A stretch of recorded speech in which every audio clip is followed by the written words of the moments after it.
Saudara, hasil uji laboratorium forensik Mabes Polri menyatakan ijazah milik Presiden ke-7 Republik Indonesia Joko Widodo asli. Namun Roy Suryo menuding ijazah palsu Jokowi.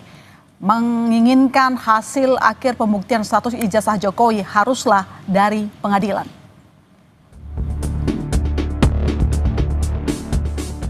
Teka-teki soal status ijazah Jokowi terjawab sudah. Hasil uji lab 4 Bareskrim Polri, ijazah Jokowi yang lulus dari Fakultas Kehutanan UGM pada 5 November 1985 sesuai dengan materi pembanding yang asli.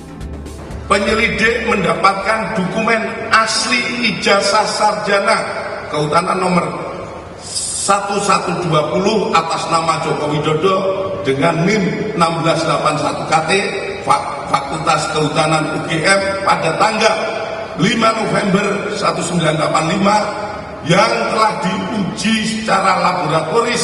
Berikut sampel pembanding dari 3 rekan pada masa menempuh perkuliahan di Fakultas Kehutanan UGM, maka antara bukti dan pembanding adalah identik atau berasal dari satu produk yang sama. Menurut Roy Suryo, penuding ijazah palsu Jokowi, uji lab 4 bukanlah akhir pembuktian, melainkan hasil pengadilan. Roy juga menuntut ijazah Jokowi ditunjukkan ke publik, bukan hanya narasi. Hasil lab 4 ini bukan final, apalagi banding. Ya gitu, kalau final banding itu hasil nanti sidang di MK, kalau itu MK ya. Tapi kalau ini sidang di pengadilan. Karena hasil ini adalah merupakan satu hasil uji dari sebuah alat bukti.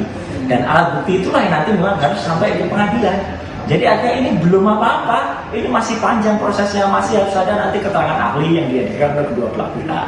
Dan hasil tadi itu tidak menjawab apa yang dibutuhkan masyarakat. Masyarakat itu nggak membutuhkan naratif yang seperti itu. Yang dibutuhkan adalah ijazahnya diperlihatkan, nil ijazahnya. Dan kalaupun dikatakan, perhatikan detik. Tadi kalimatnya adalah ini adalah identik, bukan otentik. Identik itu apa? Identik itu ada diidentifikasi dengan sampel-sampel. Sekarang sampelnya itu gold standard atau enggak? Sebelumnya Jokowi mengaku tudingan soal kepemilikan ijazah palsu sudah sangat keterlaluan. Ia pun berkomitmen melanjutkan perkara ini ke proses pengadilan. Saya kasihan, tapi ya ini kan sudah keterlaluan, jadi ya kita tunggu proses hukum selanjutnya. Ya saya rasa itu aja. Atas hasil uji lab 4, Bareskrim Polri menghentikan penyelidikan laporan dugaan ijazah palsu Jokowi yang dilayangkan tim pembela ulama dan aktivis. Kepastian hukumnya apa? Seperti disimpulkan saat rilis ini, bahwa tidak ada ataupun tidak ditemukan peristiwa pidana seperti yang disampaikan oleh pendumas. Apa yang secara produk yang dibikin oleh Direktorat Tindak Pidana Umum adalah melaksanakan penghentian penyelidikan. Tak cuma perkara pidana, gugatan perdata dugaan ijazah palsu Jokowi juga bergulir di meja hijau. Di Solo, setelah mediasi deadlock, gugatan kini berlanjut ke sidang. Sementara di Sleman, Rektor UGM hingga dosen pembimbing Jokowi menjadi tergugat dan bersiap menghadapi mediasi. Tim Liputan, Kompas TV. Usai pengumuman dari Bareskrim Polri soal status ijazah Presiden ke-7 Republik Indonesia Joko Widodo, apakah dapat menghentikan polemik yang muncul? Kita bahas bersama Muhammad Taufik, penggugat ijazah Jokowi dan Pengadilan Negeri Solo, dan Sekjen Barisan Relawan Jokowi Presiden Bara JP Reli Regen. Selamat malam Bapak-Bapak.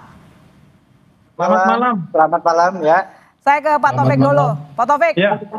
Ini ijazah Jokowi dinyatakan asli oleh Bareskrim. Hasil ini bisa Anda terima? Jadi begini, kalau di dalam sistem peradilan pidana, pernyataan laboratorium forensik Mabes Polri itu bagian dari salah satu alat bukti sebagaimana yang disebutkan di dalam pasal 184 KUHP, dan itu nanti tetap diuji di depan persidangan. Seberapapun banyaknya pernyataan atau alat bukti dari Mabes Polri, kalau itu satu kesatuan membuktikan tentang ijazah, maka itu tetap disebut sebagai salah satu alat bukti. Begitu Mbak. Jadi menurut Anda ini belum ending ya? Masih panjang? Belum.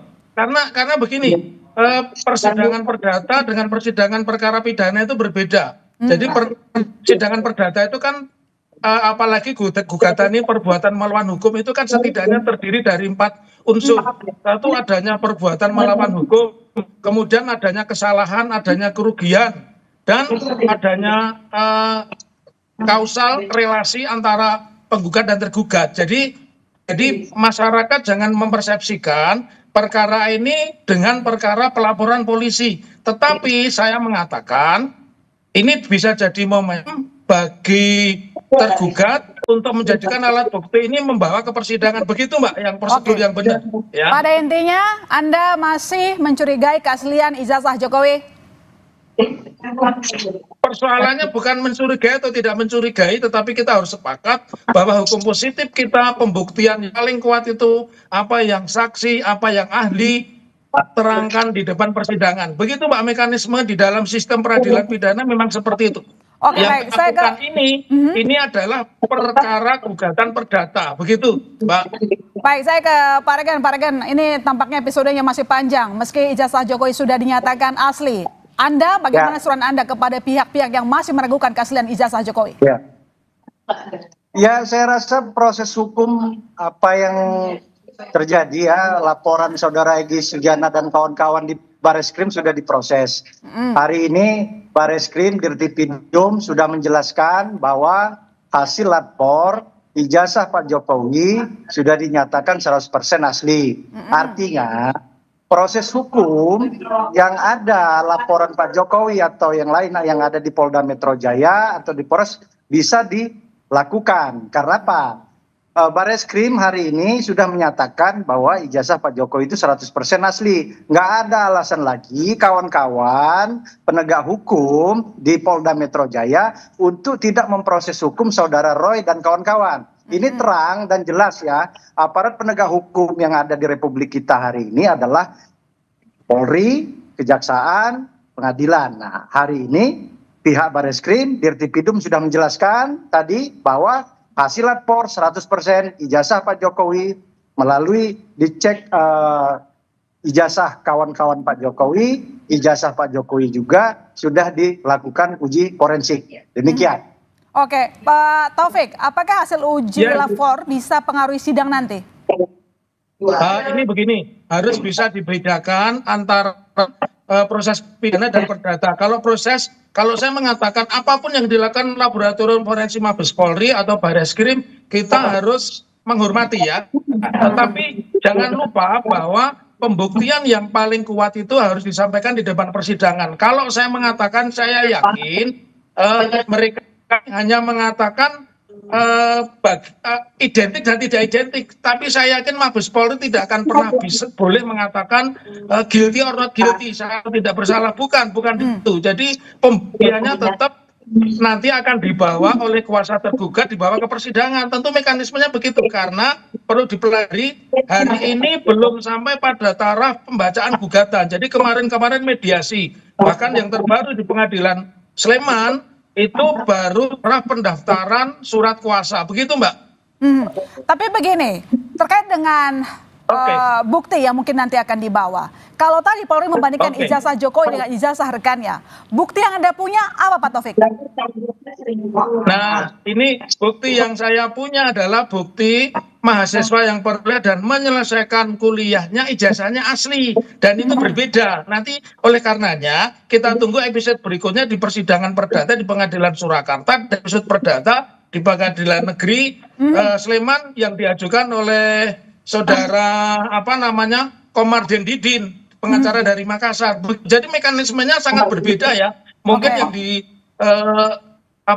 disampaikan oleh rekan Bara Jokowi barangkali itu benar, itu terkait mungkin dengan peran Roy Suryo, tetapi terhadap pembuktian persidangan perdata di Pengadilan Surakarta dan Pengadilan Sleman itu belum dilakukan, belum terjadi begitu. Oke, Pak Regan, sejumlah bukti akan dibawa ke persidangan nanti. Respon Anda? Ya, kalau sejumlah bukti akan dibawa persidangan kan objeknya sudah jelas. Objeknya adalah ijazah. Ijazah ini kan sudah dilakukan tes uji forensik oleh Bareskrim. Ini salah satu dampak laporan dari kawan-kawan, saudara Egy Sujana dan kawan-kawan di Bareskrim. Nah, kawan-kawan yang melaporkan di Pengadilan Surakarta menggugat tentang ijazah Pak Jokowi itu sama aja, nanti kan diuji apa yang disampaikan saudara ini kan objeknya kan sama, objeknya kan tetap aja kembali ke ijazah. Ijazah Pak Jokowi itu nanti atas persidangan laporan Pak Jokowi yang ada di Polda Metro Jaya ataupun laporan kawan-kawan yang ada di Surakarta itu nanti kan ranahnya sama saja, akan balik ke pengadilan. Nah, nanti berdasarkan keterangan dari Bareskrim hari ini, hasil uji lapor forensik 100% ijazah Pak Jokowi itu asli. Apalagi kita nggak usah menggiring opini lagi, hari ini penegak hukum yang ada di Republik ini, yang ada di negara ini adalah yang melakukan uji forensik, yang mempunyai hak dan wewenang. Nanti kawan-kawan ikuti saja alur hukumnya. Nanti seperti yang disampaikan tadi di pihak pengadilan, oke, ini kan yang dilakukan di Bareskrim ini kan dampak dari laporan saudara Egy Sujana dan kawan-kawan. Nah, sekarang yang kawan-kawan dari melaporkan Pak Jokowi di Surakarta itu kan objeknya beda, perdata katanya. Tapi sekarang kita proses hukumnya jalanin loh. Kawan-kawan yang melakukan hate speech, melakukan melanggar undang-undang IT, mengajak, membuat kegaduhan publik kemana-mana sampai ke UGM, itu harus diproses hukum juga. Karena kita sebagai relawan sendiri sudah melaporkan. Pak Jokowinya sendiri dengan kuasa hukumnya sudah menyampaikan, sudah melaporkan, ikut sebagai warga negara Republik Indonesia yang baik, prosedur hukum yang ada di Republik. Sama, baik saya, baik menteri, baik gubernur, proses hukum harus dijalankan. Nah, sekarang kembali ke kawan-kawan yang ada di Polda Metro Jaya, proses hukum saudara Roy Suryo dan kawan-kawan ini. Karena pihak Bareskrim sudah menyatakan bahwa ini 100%. Demikian. Pak Taufik, gimana tuh? Harus diproses hukum. Mereka-mereka yang menyindir, yang menyinggung bahwa ijazah Presiden Joko Widodo itu palsu.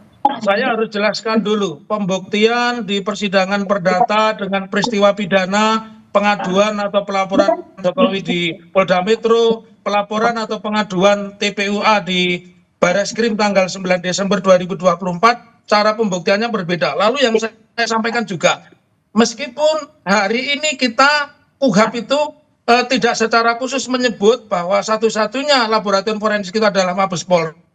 Kalau tidak salah itu keberadaannya di Akpol ya, jadi di Semarang ya, meskipun sebutannya Mabes Polri, tapi lokasi pembuktiannya itu di Semarang. Karena kita lihat misalkan Brigjen Juhandani itu kan hampir 1 bulan sebelum laporan Pak Jokowi 30 April di Polda Metro sudah berada di Jawa Tengah. Yang saya ingin sampaikan, bisa saja itu terjadi kekeliruan ketika diuji, karena kita juga memiliki hak yang sama, checks and balance di dalam persidangan perdata, dan kita juga boleh mengedarkan ahli. Saya mengambil satu contoh, bagaimana simpulan yang salah dalam peristiwa adik Gama siswa SMKN 4 Semarang yang secara teori Kapolrestabes dan semua mengatakan bahwa anak itu membawa senjata. Ternyata dibantah oleh Provos bahwa dia itu tidak melakukan perlawanan, dan ternyata pernyataan Provos yang berbeda dengan pernyataan Kapolrestabes itu yang dipakai, terbukti Kapolrestabesnya dicopot. Jadi saya masih punya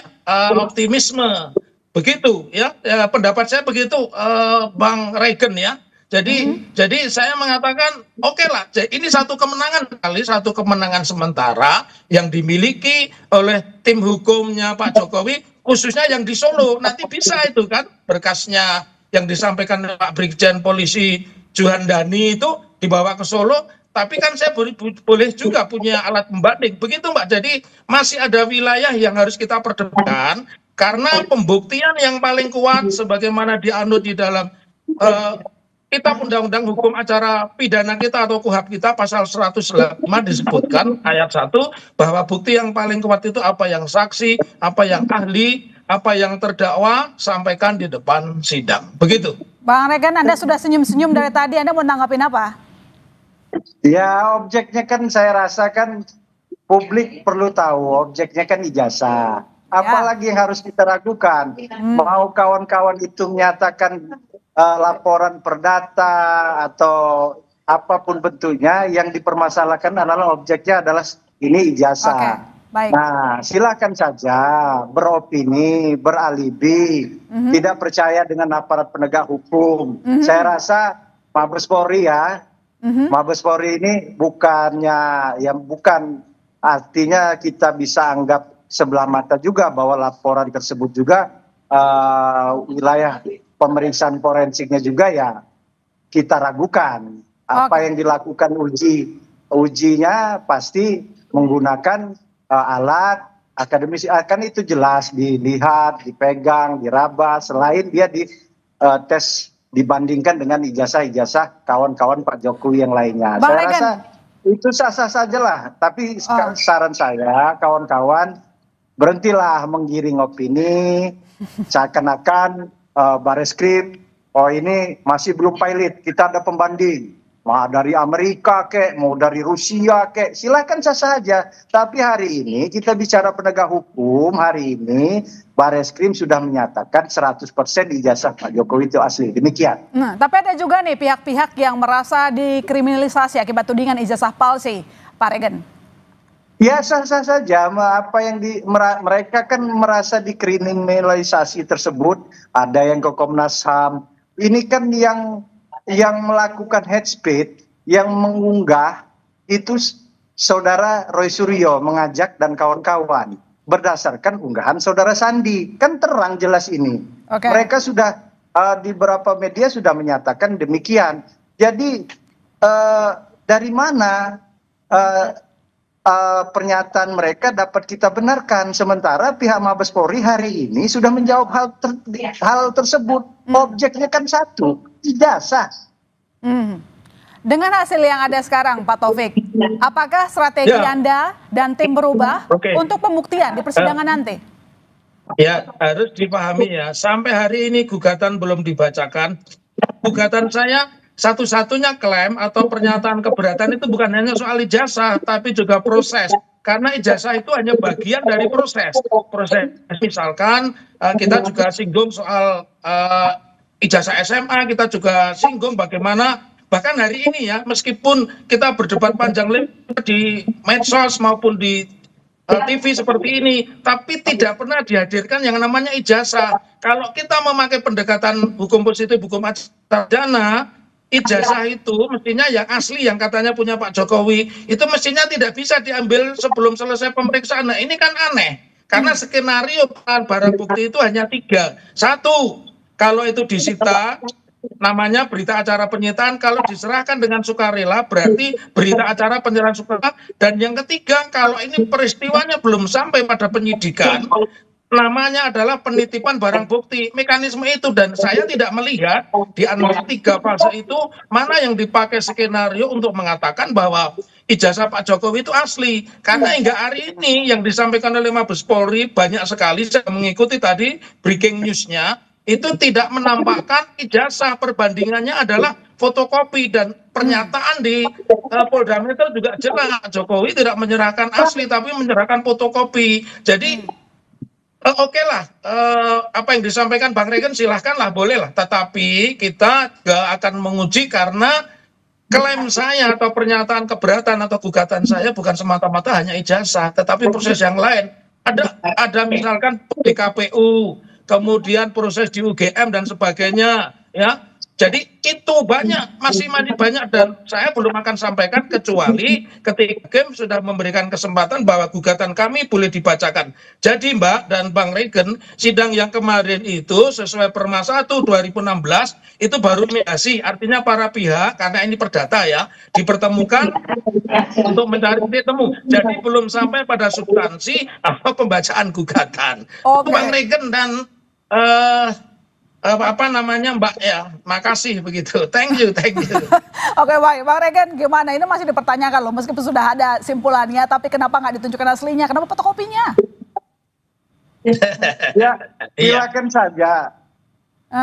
Silakan saja Pak Bung Taufik dan kawan-kawan masih mempertanyakan berdasarkan gugatan yang dilakukan kawan-kawan yang di Surakarta oleh Bung Taufik. Ini kan proses hukum laporan atau pihak pelapor sudah dijalani. Pak Jokowi juga sebagai warga negara biasa akan mengikuti proses ini. Kita juga sebagai relawan Pak Jokowi, kita juga mengikuti. Saya sendiri, kami Bara JP melaporkan hal tersebut juga sama mengikuti. Jadi ya sebagai warga negara yang baik, taat hukum, Pak Jokowi sudah mengikuti. Proses hukum selanjutnya ya kita lihat nanti bagaimana penegak hukum kita, baik yang di Polres maupun Polda Metro Jaya ataupun di Surakarta, di pengadilan, tetap sebagai warga negara yang baik, sebagaimana yang disampaikan oleh Bung Taufik tadi, itu proses ya. Jadi saya rasa step by step nanti akan berjalan. Itu saja Bung Taufik ya. Semoga thank you, Bang Regen. kita tetap mengawal ini sama-sama. Tapi hari ini alhamdulillah saya bersyukur, kawan-kawan semua bersyukur, pembuktian salah satu pemeriksaan yang dilakukan lapor oleh Bareskrim sudah menyatakan 100%. Demikian. Oke, Pak Taufik, prediksi hasil persidangan nanti kira-kira gimana? Ya, skenario-nya persidangan itu Mbak ya, dan Bang Regen itu kan ada 3. 1, gugatan mungkin ditolak, ya gugatan ditolak, atau gugatan tidak diterima, atau gugatan dikabulkan sebagian. Skenario-nya kan 3 itu. Tapi saya suka dengan berdialog seperti ini, orang punya aspirasi, orang punya argumen, dan itu sah-sah saja di negara seperti sama ini. Aja. Sama aja Bung Taufik. Saya juga melaporkan saudara Rocky Gerung ditolak di Mabes Polri, melaporkan si ini Koni juga ditolak. Itu jadi Pak Jokowi jadi presiden loh. Sama aja, bisa dicek laporan Bara JP itu dilakukan di Mabes Polri atau di Polda atau di Polres itu selalu ditolak.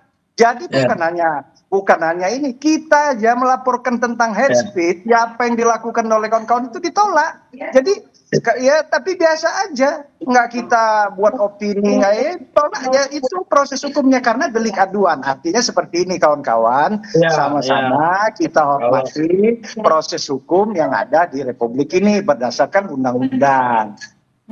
Pak Taufik? Demikian. Oke. Aman ya? Terkendali ya? Baik. Ya. Kalau saya sih tidak putus asa, nggak boleh ya. Seorang yang masih hidup itu nggak boleh putus asa. Apalagi kita diberikan kesempatan. Tadi Regen mengatakan beberapa laporannya ditolak. Dan Pak Jokowi memberikan contoh. Sebelumnya bukan hanya Pak Jokowi, Pak SBY juga datang ke Polda, juga datang ketika persoalannya delik aduan. Ini sudah lebih bagus ya Mbak ya dan Bang Regen. Kalau dulu itu seperti Gus Nur, seperti Bambang Tri, itu ditangkap ini bagus lewat mekanisme pengaduan, lewat mekanisme pelaporan, dan ini yang harus kita jaga karena itulah yang dikehendaki sistem peradilan pidana kita di itu ayat 1 kita Undang-Undang Hukum Pidana. Oke, baik, kita tunggu nanti lanjutannya. Terima kasih Pak Taufik, terima kasih Pak Regen telah bergabung di Sapa Indonesia Malam. Selamat malam ya. Dan saudara, dalam laga lanjutan kualifikasi Piala Dunia 2026 zona Asia, 2 penggawa skuad Garuda Marcelino Ferdinand dan Martin Paes dipastikan absen membela Merah Putih.